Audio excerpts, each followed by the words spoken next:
Shalom, bertemu kembali dalam Ephrata Devotion pada hari ini. Di sebuah desa ada sebuah rumah kayu tua yang menjadi tempat warga untuk berbagi cerita dan keluh kesah. Rumah itu kosong ditinggalkan pemiliknya yang pindah ke kota.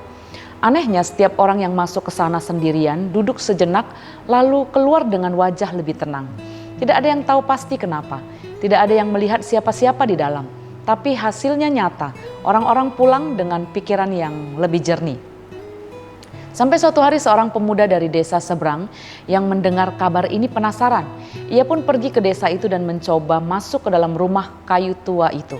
Ia duduk dan mulai berbicara lantang tentang masalahnya tanpa jeda. Ia mengeluh tentang hidup, tentang orang-orang di sekitarnya, bahkan tentang ketidakadilan yang ia rasakan. Tidak ada jawaban, hanya ada keheningan. Pemuda itu makin kesal. Ia terus bicara makin keras, berharap ada sesuatu yang muncul dan menanggapi. Tapi tidak terjadi apa-apa. Akhirnya karena kelelahan ia terdiam. Dan untuk pertama kalinya ia mendengarkan dalam keheningan.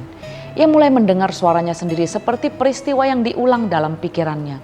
Ia mendengar betapa kerasnya ia, betapa cepatnya ia menyalahkan.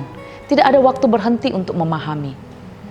Dan kemudian ia mulai tenang dan tidak lagi kesal dengan apa yang ia keluhkan tadi.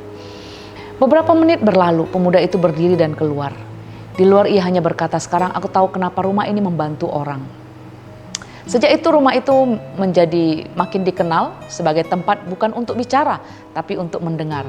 Baik suara hati sendiri maupun bisikan hikmat yang hanya terdengar saat mulut berhenti bergerak. Dalam dunia yang penuh kebisingan kita sering merasa harus terus bicara, berargumen, menjelaskan, bahkan membela diri.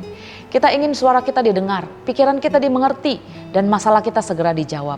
Namun dalam semua itu kita sering lupa satu hal, yaitu mendengar. Cerita tentang rumah kayu tua yang menolong banyak orang tanpa satu kata pun diucapkan adalah cerminan kehidupan rohani kita.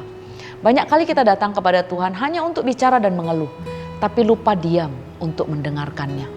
Padahal justru dalam keheningan, Tuhan seringkali bicara paling jelas. Pemazmur menulis, "Diamlah dan ketahuilah bahwa akulah Allah." Diam bukan berarti pasif, tapi sebuah sikap hati yang siap mendengarkan. Ketika kita berhenti bicara, kita sedang memberi ruang bagi Roh Kudus untuk bekerja, mengkoreksi, menghibur, dan mengarahkan. Tuhan Yesus sendiri menarik diri dari keramaian untuk menyendiri dan berdoa. Dia memberi teladan bahwa keheningan bukan kelemahan, tapi justru kekuatan. Dalam diam kita belajar peka terhadap suara Tuhan, terhadap kebutuhan sesama, bahkan terhadap isi hati kita sendiri yang selama ini tertutup oleh kebisingan ego kita. Seperti kata firman Tuhan dalam Yakobus 1 ayat 19, "Hai saudara-saudara yang kukasihi, ingatlah hal ini.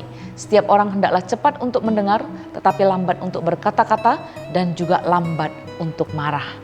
Karena bisa jadi jawaban yang kita cari bukan datang dari banyaknya kata, tetapi dari ketenangan hati yang mendengarkan suara Tuhan. Mari kita berdoa. Tuhan, seringkali kami disibukkan dan dibisingkan oleh banyak sekali perkataan, nasihat, dan bahkan motivasi-motivasi dari orang-orang di sekitar kami. Namun hari ini kami mau belajar. Kami mau belajar untuk berdiam dan mendengarkan apa yang Tuhan mau katakan kepada kami.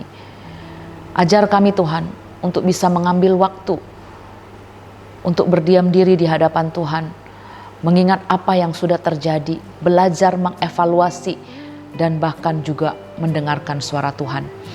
Seringkali kami sulit untuk berdiam, tapi kami mempelajari bahwa berdiam itu adalah baik untuk kami bisa mengenali dan juga bisa merasakan apa yang Tuhan sudah nyatakan dalam hidup kami. Biarlah kami diberikan kekuatan untuk bisa berdiam diri dan tenang di hadapan Tuhan, mendengarkan suara Tuhan. Berbicaralah kepada kami dalam ketenangan hati kami. Terima kasih ya Tuhan, di dalam nama Tuhan Yesus Kristus kami berdoa. Amin.